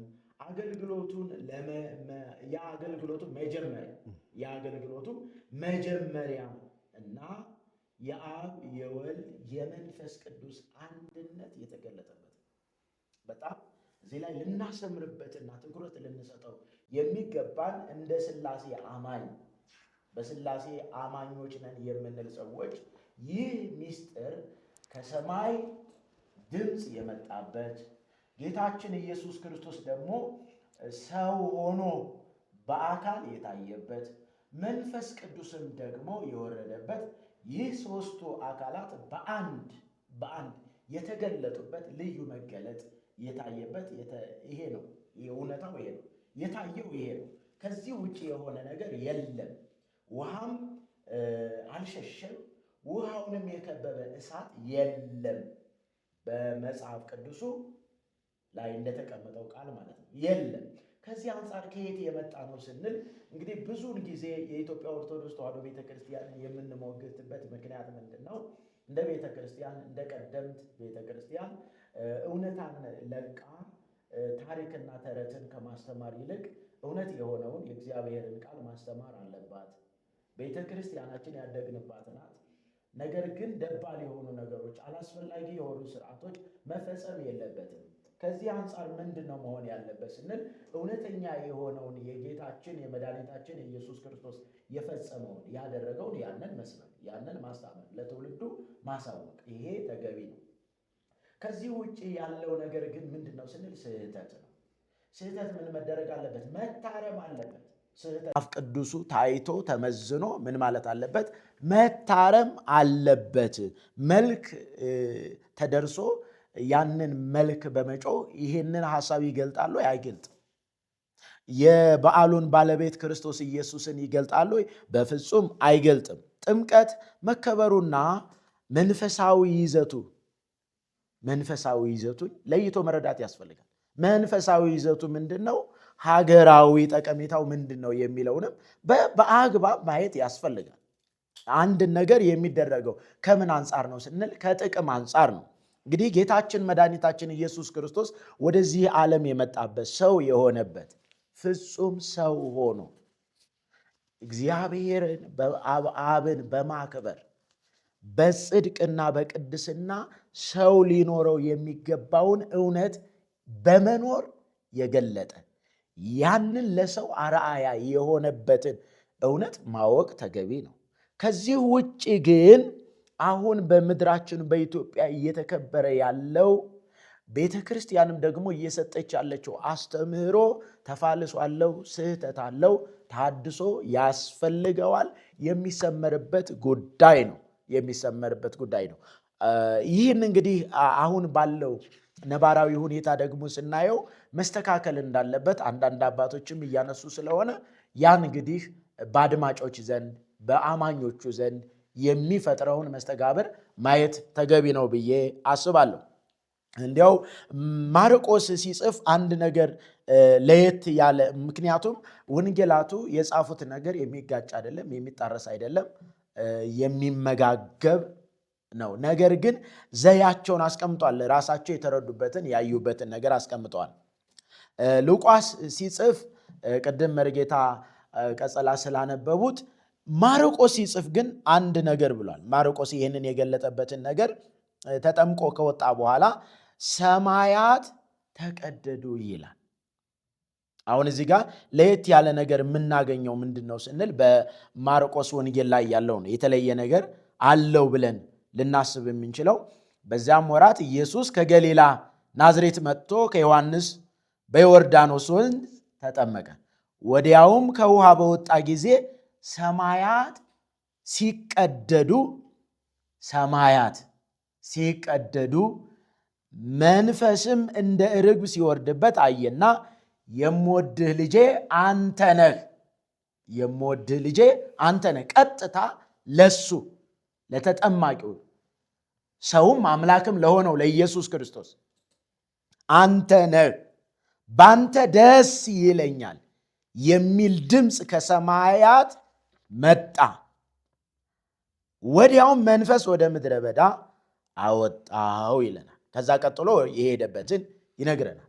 እንግዲህ ማርቆስ ደግሞ ሲያስቀምጥ ሰማያት ሲቀደዱ የሚለው ሐሳብ፣ ሰማያት ድምፁ ወደ ምድር የመጣበት ምክንያቱም ይሄ ለምንድን ነው የሆነው ስንል እነ ኢሳይያስ ምነው ሰማያትን ቀደህ ብትወርድ ያሉትን ያ ትንቢት ይፈጸም ዘንድ ሰማያትን ቀደህ በወረድክ የሚለውን የትንቢት ቃል ፍጻሜ ማግኘቱን አካል ለብሶ መገለጡን የሚያስረዳበት ክፍል።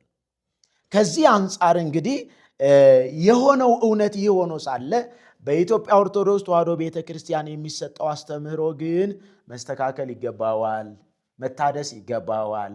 ምዕመኖቿንም ሕዝቡንም ወደ አላስፈላጊ አመለካከትና ተግባር እየመራ ነው። በዓሉ የሚከበርበትን ዓላማ የሳተ መንፈሳዊ ስርዓት የተላበሰ ነገር ግን መንፈሳዊ ያልሆነ ነገሮች ይስተዋላሉ። እነዚህ ነገሮች መታረም አለባቸው ከሚል አንጻር ይህንን ውይይት እንድናደርግ የግድ ብሎናል ማለት ነው። የግድ ብሎ ከሌላ ከምንም አይደለም። ቤተ ክርስቲያን እንደ ቤተ ክርስቲያን ክብሯን ልዕልናዋን ጠብቃ ትኖር ዘንድ ይገባል። ሙሽራዋን ይህንን የተወለደውን የተጠመቀውን መከራ የተቀበለውን የሞተውን የተነሳውን ክርስቶስ ኢየሱስን በመግለጥ ወይም ደግሞ እርሱ የከፈለውን ዋጋ በመመስከር ልታገለግል፣ ልትመሰክር፣ ልታስተምር ይገባል የሚለውን እንድናሰምርበት ግድ ይለናል። እግዚአብሔር ስሙ ለዘላለም የተባረከ ይሁን። አሜን፣ አሜን፣ አሜን። እግዚአብሔር ይባረክ። እንግዲህ አሁን ቀጥታ የምንሄደው ወደ ኢትዮጵያ ኦርቶዶክስ ቤተክርስቲያን ወደሚከበረው የጥምቀት በዓል ታሪክ ነው። ምክንያቱም የጌታችን የኢየሱስ ክርስቶስ መጠመቅ ጽድቅን ለመፈጸም እንጂ ውሆችን ለመቀደስ አይደለም። እሱ ቅዱስ ነው፣ የቀደሰን እኛን። ውሃ አይደለም የቀደሰ። ምንድን ነው የሚለው የዕብራውያን ጸሐፊ? የሚቀድሰውና የሚቀደሱት ከአንድ ወገን ናቸው። የቀደሰን እሱ እኛን ነው እንጂ ውኆችን ሊቀድስ አይደለም የሚገባው። ጽድቅን ግን ለመፈጸም አገልግሎቱን ለመጀመር እንዲሁም ደግሞ ሁላችሁም እንዳላችሁት በጣም ተአምር ተገለጠበት የሚባለው የአብ የወልድ የመንፈስ ቅዱስ ህልውና መገኘት እዛ ላይ ተከናውኗል። እኔ ደስ ያለኝ ኢየሱስ ምንም አላለ፣ ዝም ነው ያለው። መንፈስ ቅዱስም መሰከረ፣ አብም መሰከረ። ነገር ግን ኢየሱስ ዝም ነው ያለው። እዛ ላይ እኔ ነኝ አላለ። አዎ እኔ ነኝ ብሎ እንኳ እንትን ሲል አናየም።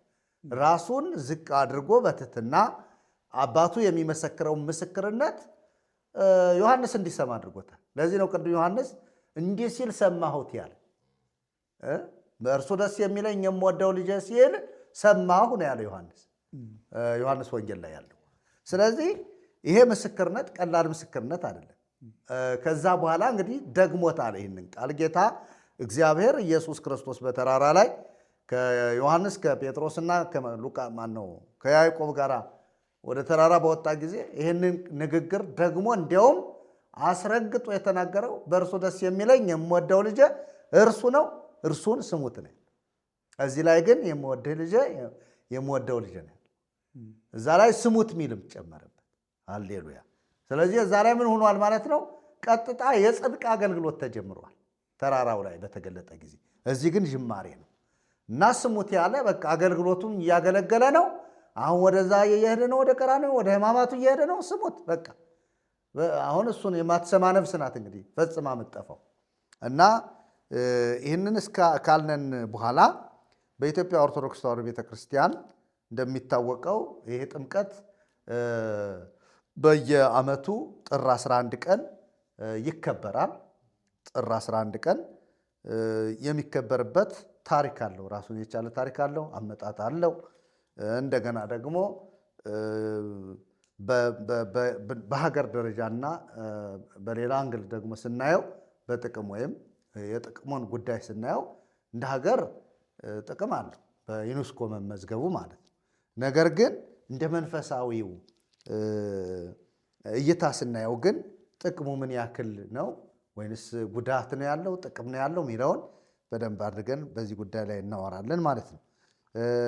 መርጌታ ኃይለ ልዑል እንዲያው ትንሽ ከታሪኩ ካመጣጡ ወደኋላ ሄደን የዛሬ ዓመትም አንስተነዋል ይህን ጉዳይ፣ ቪዲዮዋችን አለ እዚሁ አፍላጋ ሕይወት ላይ እንዲያው ታሪካዊ አመጣጡን ዛሬም ትንሽ እንዴት እንደመጣ ጥምቀት መቼ እንደተጀመረ በኢትዮጵያ ቤተክርስቲያን፣ ከዛ በኋላ በታቦታት እንዴት ታጅቦ እንዲወጣ እንደተደረገ፣ ታቦታት ለምን ዓላማ እንደሚወጡ ትንሽ እሱ ያብራሩልና ወደሚቀጥለው ሀሳብ እንሄዳለን። አመሰግናለሁ። ያው በድጋሚ ደግሞ እድሉንም ስላገኘሁ አመሰግናለሁኝ። አንድ ነገር ማስተካከል ፈልጋለሁና ቴዎፋኒ ሳይሆን ኤጲፋንያ ነው።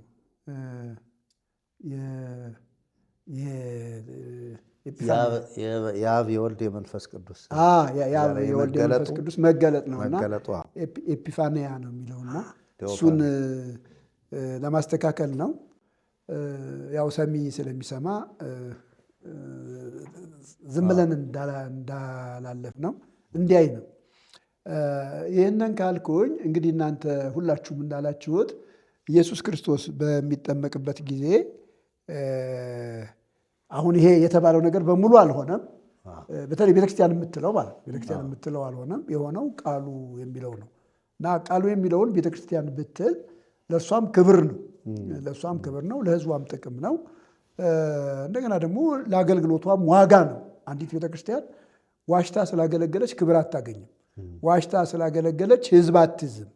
ምክንያቱም ሕዝብ ምንድን ነው የሚሆነው? ነገ እውነቱን ሲያውቅ ትቶ ነው የሚሄደው እና ትዝብት ውስጥ ከመውደቅ ይልቅ እነዚህ አይነት በግዝ የምትላቸውን የምትተርካቸውን ነገሮች ሁሉ አስተካክላ ትክክለኛውን የወንጌል ቃል ብትናገር በጣም ጥሩ ነው።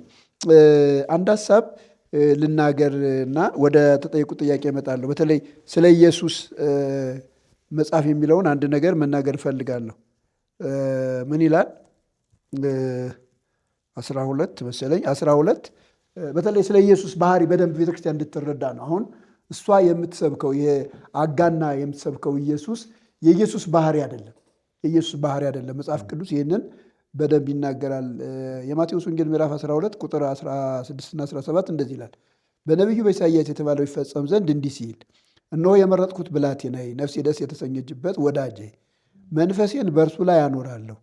ፍርድን ለአሕዛብ ያወራል፣ አይከራከርም፣ አይጮህም። ድምፁ በአደባባይ የሚሰማ የለም። ድምፁን በአደባባይ የሚሰማ የለም። ፍርድን ድል ለመንሳት እስኪያወጣ የተቀጠቀጠ ሸምበቆ አይሰብርም። የሚጤስ የጧፍ ክር አያጠፋም። አሕዛብ በስሙ ተስፋ ያደርጋሉ ይላል።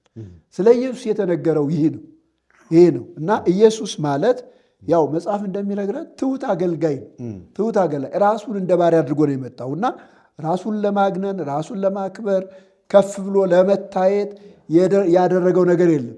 ቅድም መርጌታም ሲናገር ነበር እና እሱ የውላችሁ ከእግዚአብሔር ጋር መተካከልን መቀማት እንደማይገባው ቆጥሮ ነው ራሱ ዝቅ ያደረገው። ክብሩን ትቶ ነው የመጣው እና ክብሩን ትቶ ስለመጣ እዚህ ምድር ላይ የትኛውም አካል እንዲያከብሩ አይፈልግም። እንደዚያ ቢሆንማ እኮ ምድር ራሱ መሸከም አልችልም። እንዴት ይሸከመዋል? ዮሐንስስ እንዴት ያጠምቀዋል? እሳተ መለኮት እንዴት ማጥመቅ ይችላል? አይቻልም። ግን መጽሐፉ እንደነገረን እሱ ምንድን ነው? ትሑት ባሪያ ነው። እነሆ የመረጥኩት ብላቴናዬ፣ ነፍሴ ደስ የተሰኘችበት ውዴ ብሎ ምን ይላል? መንፈሴን በእርሱ ላይ አኖራለሁ። ፍርድን ለአሕዛብ ያወራልና አይከራከርም። በተለይ አይከራከርም፣ አይጮህም። ድምፁ በአደባባይ የሚሰማ የለም። ድምፁን በአደባባይ የሚሰማ የለም። በቃ እንደዚያ ነው። ሰይጣን እንኳን ሊገልጠው ሲፈልግ ዝም በል ነው የሚለው ነበር አይደለ? ዝም በል እንደዚህ ነው የሚለው። የሆነ ነገር አድርጎ እንኳ ለማንም እንዳትናገሩ ይል ነበር። ለምንድን ነው እንደዚያ የሚለው? ራሱን ማስተዋወቅ አይደለም እሱ የፈለገው።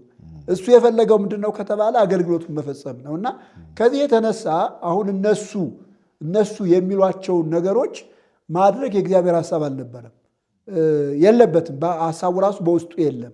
ስለሌለ ውሃም ምንም መጨነቅ አላስፈልገውም። እንደ ማንኛውም ተራ ሰው ነው የተጠመቀው ኢየሱስ። በጣም የሚገርማችሁ ነገር ከሕዝቡ የተለየ ነገር አልሆነም እና ይህንን ሕዝባችን በደንብ ማወቅ አለበት። አገልጋዮች ካህናትም ያው ስለቆየ ከታሪክ ምናምን ስለሰሙት እውነት መስሏቸው ሊሆን ይችላል አንዳንዶች ስለማያውቁ ይህንን የሚሉት እና እንደዚያ እንዳልሆነ በደንብ መረዳት አለባቸው። ከፈለጉ ደግሞ መረጃዎችን ወንጌላት ላይ ጠቅሰናልኛ። ወንጌላት ላይ አራቱም ወንጌላት ዘግበውታል። አራቱ ወንጌላት የዘገቡትን ዘገባ ገብተው ማየት ይችላሉ።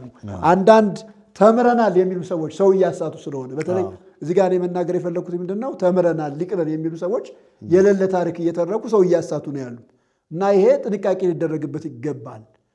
አንድ ሰው ሊቅ ነኝ ስላለ ሊቅ ነው ማለት አይደለም። በእግዚአብሔር ቃል ትምህርቱ መመዘን አለበት አይደለም? በእግዚአብሔር ቃል ትምህርቱ መመዘን አለበት። እንደ እግዚአብሔር ቃል እየተናገረ እንደሆነ መታየት አለበት እንጂ ዝም ብሎ እሱ ያወራው ሁሉ ትክክል ነው አይባልም። ይህንን የቤተክርስቲያን ልጆች ቤተክርስቲያንን ብትለምድ ጥሩ ነው ለማለት ነው። እንግዲህ የጥምቀት ባህል በኢትዮጵያ መቼ ተጀመረ የሚለውን ሐሳብ ማንሳት አለብን እና ያው ታሪክ ስናጠና በ530 አካባቢ በአፄ ገብረ መስቀል ዘመነ መንግስት እንደተጀመረ አንዳንድ የታሪክ መረጃዎች ይጠቁማሉ።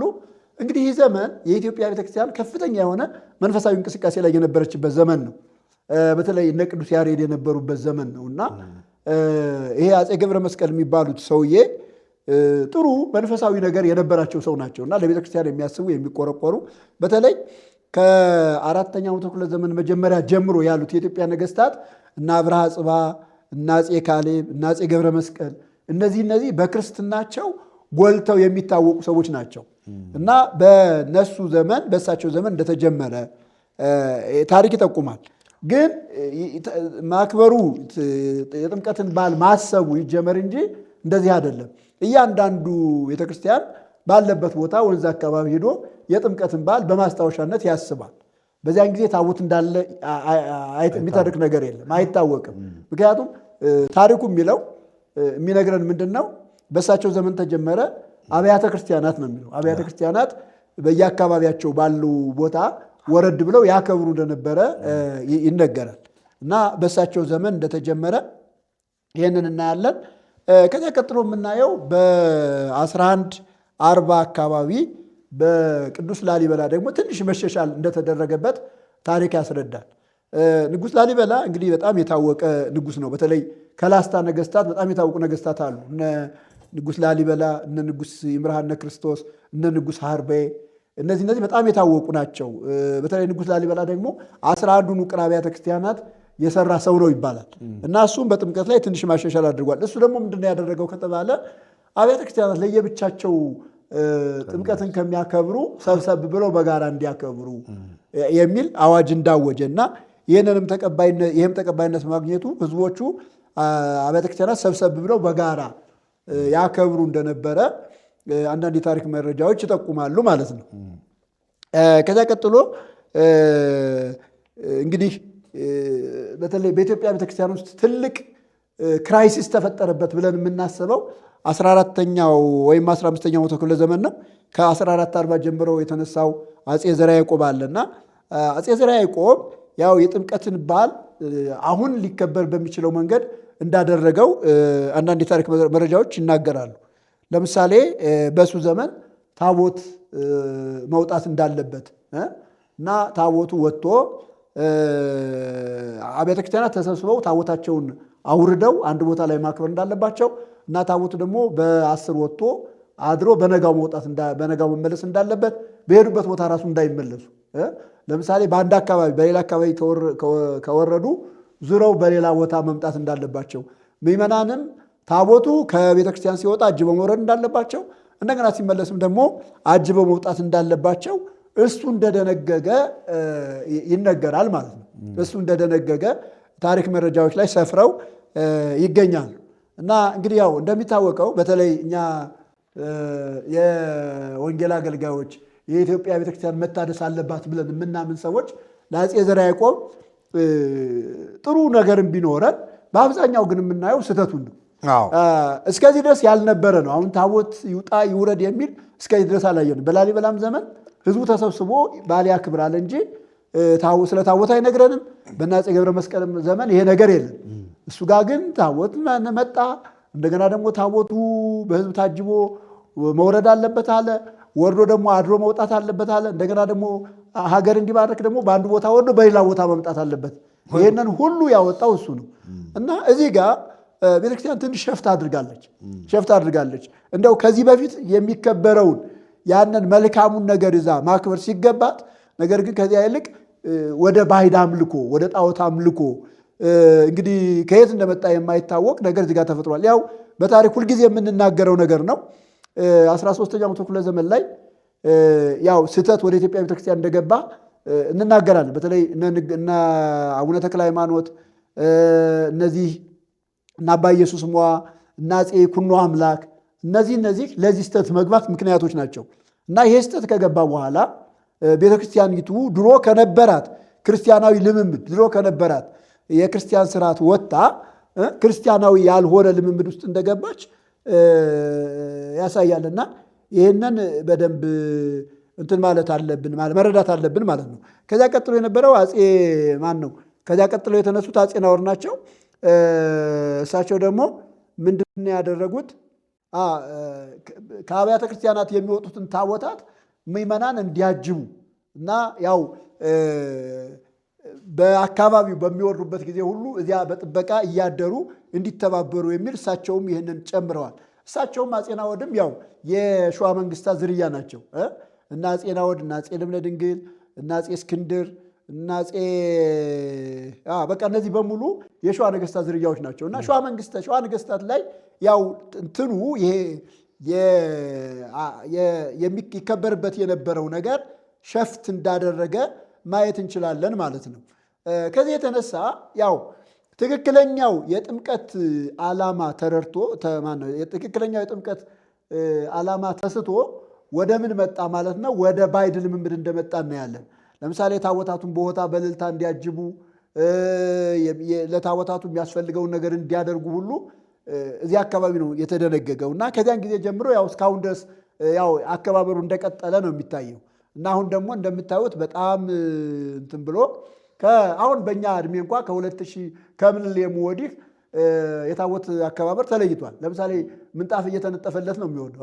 ወጣቱ ትልልቅ ምንጣፍ ተሸክሞ ነው ወገቡ እስከሚቆረጥ መንገድ እያጠበ ነው እያከበረ ያለው እና አንድ ነገሩ ምናልባት ወጣቱ ፈሪሃ እግዚአብሔር ስላለው እግዚአብሔርን ለማክበር ብሎ የሚያደርገው ሊመስል ይችላል። በሌላ መንገድ ደግሞ ይሄ እንደዚህ አይነቱ አካሄድ ባዕድ ልምምድ ነው። ባዕድ ልምምድ ነው። ለምንድን ነው ከተባለ አንደኛ የሚወርደው ታቦት ተብሎ የሚወርደው እንደሚታወቀው ወይ መጻሕፍት ናቸው ወይም ደግሞ የተቀረጹ ነገሮች ናቸው አይደለ?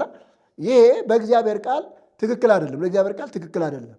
የእግዚአብሔር ቃል ምንድን ነው የሚለው? መጽሐፍ ምንድን ነው የሚለው ከተባለ የመጀመሪያው ሕግ እኔ እግዚአብሔር አምላክ ቀናተኛ አምላክ ነኝ እና ከኔ ውጭ ሌላ የምታመልከው ነገር አይኖርህ፣ ማንኛውም የተቀረጸ ነገር ምን አትበለ፣ ለአንተ አታድርግ፣ አታምልክ፣ አትስገድ ነው የሚለው። እንግዲህ የኢትዮጵያ ቤተክርስቲያን ክርስቲያን ነኝ ብላ ነው የምታምነው አይደለ? ደግሞ ትክክል ነው፣ ክርስቲያን ነች አይደለ? እኛም እኮ ትታደስ ስንል ቤተክርስቲያኒቱ ምንድን ነች ብለን ነው የምናስበው? ክርስትናን ተቀብላ በእውነተኛ የክርስትና ትምህርት የተመሰረተች ነው ብለን ነው የምናስበው። እንደዚያ ከሆነ አሁን ቤተክርስቲያኒቱ የምታደርገው ነገር ከክርስትና ትምህርት ጋር ከትምህርተ እግዚአብሔር ጋር ይጋጫል። ለምንድን ነው የሚጋጨው? እግዚአብሔር የከለከለውን ነገር ቤተክርስቲያኒቱ በገሃድ በአደባባይ ታደርጋለች። ሁላችሁ ያው የሚታወቅ ነው፣ ሁሉ ሰው የሚያየው ነው። ሰው ተሸክሞት የሚወጣ ነገር ነው አይደለ? ሰው ተሸክሞት ሰው ተሸክሞት ነው የሚወጣው። እንደገና ከዚያ ጋር ተያይዞ ደግሞ ስዕል ይወጣል፣ መስቀል ይወጣል። ህዝባችን ለዚያ ሲሰግድ ያንን ሲያመልክ ነው የሚውለው እና ይሄ ባዕድ አምልኮ ነው። በሌላ መንገድ እንዲያውም ይሄ የአሕዛብ ልምምድ ነው የሚሆነው። የአሕዛብ ልምምድ ለምን ከተባለ ለተቀረጸ ነገር መስገድ፣ የተቀረጸን ነገር ማክበር፣ የተቀረጸን ነገር እንደ አምላክ መቁጠር የክርስቲያን ልምምድ ሳይሆን የምን ልምምድ ነው? የአሕዛብ ልምምድ ነው። ነቢዩ ኢሳይያስ በምዕራፍ 44 ላይ እንዴት ሰው አይምሮ ጎደለው ይላል። ምዕራፍ 44 ላይ የሚገርም ነው። እንዴት ሰው አይምሮ ይጎድለዋል? ግማሹን እንጨት ፈልጦ ምግብ አብስሎ ይበላበታል ይልና ግማሹን ደግሞ አሳምሮ ቀርጾ አንተ አምላኬ ነህ ብሎ ይሰግድለታል። እና እንዴት ሰው አይምሮ ጎደለው ይላል። ምንድን ነው? ለምንድን ነው ሰው አይምሮ የጎደለው? ይሄ አይምሮ የጎደላቸው አሕዛብ የሚያደርጉት ናቸው። በነገራችን ላይ አንድ ነገር እዚህ ጋር መናገር የምፈልገው የእኛ የሀገራችን ጥምቀት እንደሚታወቀው በማይዳሰስ ቅርስነት ተመዝግቧል በዩኔስኮ ማለት ነው። እና ያው ለሀገር ጠቀሜታ አለው። ለምሳሌ ይህንን ለመጎብኘት ቱሪስቶች ይመጣሉ። ህዝቡ ሲንቀሳቀስ ገቢ ያመጣል። እንትኑ ጥሩ ነው ለስጋ ማለት ነው። አሁን በስጋ ደረጃ ለስጋ ሊጠቅም ይችላል። ግን እኛ እያየን ያለ ነው ከመንፈሳዊ አንግል ነው። ከእግዚአብሔር ቃል አኳያ ነው እያየን ያለ ነው። በእግዚአብሔር ቃልና ከመንፈሳዊ ነገር ስናየው ግን ይሄ ባዕድ ልምምድ ነው፣ ባዕድ አምልኮ ነው ማለት ነው። ባዕድ አምልኮ ነው። ስለዚህ ይህንን የእግዚአብሔር ቃል ምን አይልም፣ አይደግፍም። እኛ አሁን መጀመሪያ ሲጀመር ጤናማ ነገር ቢኖረው የክርስቶስን ጥምቀት ለማሰብ ቢጀመርም አሁን ግን መልኩን እያጣ እየሳተ ወደ የት ሂዷል? ወደ ባዕድ ልምምድ ሂደዋል። ይህም ብቻ አይደለም፣ በጣም ብዙ በጥምቀት የሚደረግ ነገር አለ። እሱን እናንተ ትናገሩበታላችሁ። እኔ እዚህ ጋር አንድ ሀሳብ ልጨምርና ለእናንተ መልሳለሁ። ሌላው እንግዲህ ይህ የግብፅ የጥምቀት በዓል ዓለም አቀፍ በዓል ነው። አሃት አብያተ ክርስቲያናት ሁሉ እንደሚያከብሩት አንዳንድ መረጃዎችን ለማየት ሞክሬያለሁ። ከዚህ ጋር ተያይዞ የኢትዮጵያ እናት ቤተክርስቲያን የእስክንድሪያ ቤተክርስቲያን ነች። የግብፅ ቤተክርስቲያን ማለት ነው። እናቷ ቤተክርስቲያን እንደዚህ ትላለች። አሁን ካልተረሳ እስክንድሪያ እናቴ ማርቆስ አባቴ ነው የምትለው። ለምንድን ነው ከተባለ ክርስትና የመጀመሪያው ክርስትናን የሰበከን ሰው ከግብፅ ተሹሞ ነው የመጣው። ጳጳስ ሆኖ ማለት ነው። አባ ሰላማ ከሳቴ ብርሃን ግብፅ ሂዶ ከግብፅ ጳጳስ ተሹሞ መጥቶ ነው ወንጌልን የሰበከ እና ክርስትና በ330 እስከ 35 ሲገባ የመጀመሪያው የኢትዮጵያ ጳጳስ አባ ሰላማ ወይም አቡነ ሰላማ ከሳቴ ብርሃን ተብሎ የሚጠራው እሱ ነው። ወይም ደግሞ በኖርማን ስሙ ፍሬምናጦስ ይባላል። በእሱ ነው የመጣውና የኢትዮጵያ ቤተክርስቲያን ክርስትናን ከዚያ ተቀብላለች እና ክርስትናን ከዚያ ስለተቀበለች የጥምቀት በዓል አከባበሯ ከእስክንድሪያ ቤተክርስቲያን ጋር ቢያንስ መመሳሰል አለባት። ይህንን ደግሞ የኢትዮጵያ አባቶች ባለመመሳሰሉ እንዳዘኑ እኔ ታሪክ አንብቤያለሁ። በ1943 የኢትዮጵያ ጳጳሳት የመጀመሪያዎቹ የኢትዮጵያ ጳጳሳት አቡነ ባስልዮስ እና አቡነ ቴዎፍሎስ ግብፅ ሄደዋል እና የጥምቀትን በዓል በመታደም እዚያ አሳልፈዋል እና እነሱ በጣም የገረማቸውን ነገር ነው የተናገሩ። የጥምቀትን በዓል ለማየት በጣም ጓጉተው እንደነበረ ይናገራሉ። እና የጥምቀትን በዓል ለማየት ጓጉተው በነበሩበት ሰዓት ምንድን ነው የሆነው? አንደኛ በዓሉ በ9 ነው የሚከበረው። እዚያ ዋዜማው በ9 ነው። 9 ላይ ወደ ማታ ዶል ይደወላል። ወደ ማታ ነው የሚደወለው። ዶል ይደወላል። ህዝቡ ይመጣል። ህዝቡ ከመጣ በኋላ ጸሎት ይደረግ፣ ወንጌላት ይነበባሉ፣ ጸሎት ይደረጋል። እዚያው በዚያኑ ሌሊት ውሃ ይረጫል። ከዚያ በመቀጠል ቅዳሴ ይቀደሳል። ከምሽቱ 5 ሰዓት ላይ ሰረውተ ሕዝብ ይሆናል። በዚህ መንገድ ነው ጥምቀትን የሚያስቡት እነሱ። ይህንን የኢትዮጵያ አባቶች እነዚህ ሁለቱ በተለይ የመጀመሪያዎቹ አቡነ ባስልዮስ የሚባሉት የመጀመሪያው ፓትርያርክ ናቸው። አቡነ ቴዎፍሎስ ደግሞ ቀጥለው ፓትርያርክ የሆኑት ናቸው። እና የኢትዮጵያ የጥምቀት አከባበርና የግብፅ የጥምቀት አከባበር እንደማይገናኝ በደንብ ተቀምጧል። እንግዲህ የኢትዮጵያ ቤተክርስቲያን በ10 ነው የምትጀምረው። በ10 ነው የምትጀምረው። በ10 ታቦት ይወርዳል። ታቦት የለም እዚህ ታቦት የሚባል ነገር የለም። እኛ ጋር ኢትዮጵያ ውስጥ ስለመጣ ነው ብለው ሊያስቡ ይችላሉ። እንግዲህ ይሄ ታሪክ ራሱ ጥያቄ ያለበት ታሪክ ነው። ግን ጥያቄም ኖሮበት እንኳ የጥምቀት በዓል ከታቦታት ጋር መገናኘት አልነበረበትም። ለምን ከተባለ ታቦቱ የክርስቶስ ነው። ማነው ይቅርታ፣ ጥምቀቱ የክርስቶስ ነው፣ የሌላ አይደለም።